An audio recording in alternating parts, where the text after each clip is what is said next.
What exactly happens when a country prints money like it's monopoly money? It borrows so much cash that it literally has to ship its gold reserves across the world. These are some of the worst economic disasters of all time.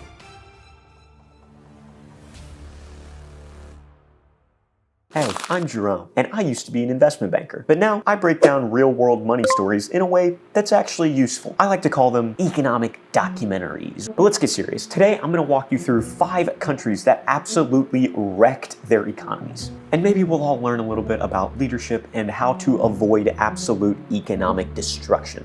Imagine walking into a store and finding out that, since yesterday, the price of bread has doubled. And then you go the next day and it's doubled again, and the next day and doubled again, and the next day and it's doubled again. That's not just inflation. That's what we like to call hyperinflation.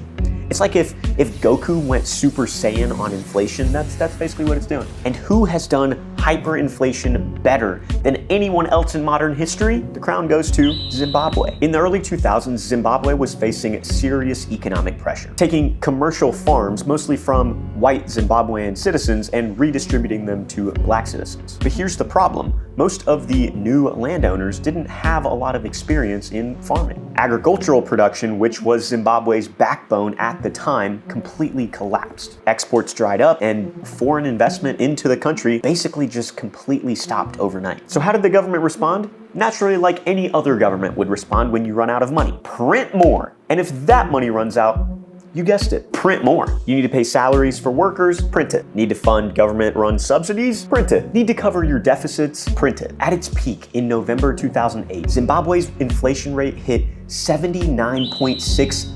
billion%. That means prices were doubling every 24 hours. The Zimbabwean dollar became so worthless, people weren't even counting it anymore. They were just weighing it. Schools stopped accepting cash, shops completely closed down, and the bizarre thing, they basically went back to a barter system. People started using bread as a form of currency instead of actual paper cash because bread held value longer. So what was the fix that the government tried to do? Well, naturally, like any other third grader would think of, they started printing larger denominations of bills. First you had the $10 million note, then you had the $100 million note, then you even had the $100 trillion note. Yeah, you heard that right, $100 trillion note. But by then, the damage was irreversible. The economy collapsed, people lost their entire life savings, and businesses completely shut down. Eventually, Zimbabwe was forced to abandon its own currency and adopted the US dollar as currency. Printing money might seem like a quick fix, but really, it's like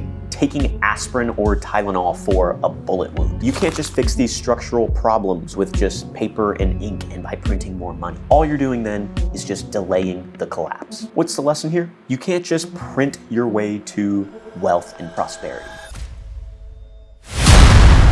There was a time when Venezuela was the richest country in all of Latin America. Venezuela has the largest proven oil reserves of any country in the world, and that includes Saudi Arabia. So how did they go from that to this? The answer is a deadly mix of overdependence, corruption, and basically economic denial. In the early 2000s, President Hugo Chavez rode the oil boom like a hero. He launched huge social programs, free housing, cheap food, subsidized gas, all of it funded by petrodollars. And that worked for a long time when oil was $100 a barrel. But here's the catch. Everything in their economy relied on that oil. No focus on manufacturing, no exports, no savings. Then fast forward to 2014, when oil prices crashed, and so did the Venezuelan economy. But instead of tightening the belt or reforming their economic policy at all, the government just kept spending. And let me ask you, how do you think they funded it? Well, let's learn from our old friends, the Zimbabweans. But we didn't, and they printed more money. Inflation skyrocketed, just like you would expect, reaching 10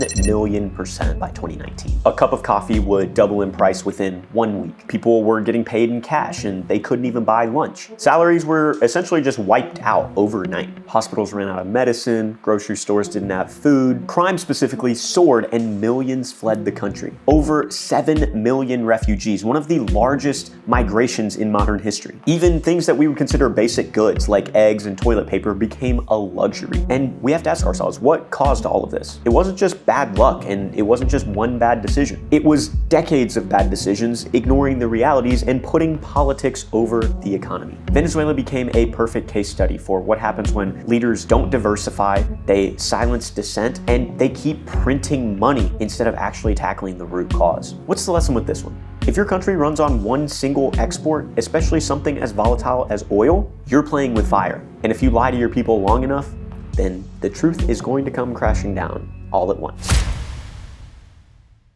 The 1920s in America were a wild time. People were getting filthy rich on stocks, access to credit was super easy, and people thought that the good times would never ever end. The newspapers were calling it the time of endless prosperity. Spoiler alert, it wasn't. By 1929, the US stock market was basically just a casino.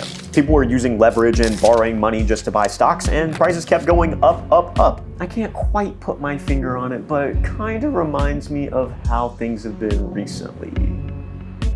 Everyone thought, why not? It's free money. And it basically was, until it wasn't. It all fell apart. October 24th, 1929, also known as Black Thursday. Panic selling began, but the worst was yet to come, because about 5 days later, we had Black Tuesday. Investors lost a grand total of $14 billion in one day. Put that into perspective, that's about $250 billion today, which I know doesn't sound like a lot because the stock market is constantly going up and down by trillions of dollars a day now, but you have to remember the stock market wasn't nearly as big back then. Banks started to collapse. People literally started lining up around the block outside their bank just to withdraw their life savings, but they couldn't because the bank didn't physically have enough money left. Businesses went completely under. Unemployment hit 25%. Millions of Americans lost everything. Entire cities turned into complete ghost towns. Families were basically left out on the streets and they had to live in these shacks that were called Hoovervilles. Those were named after President Herbert Hoover, who basically did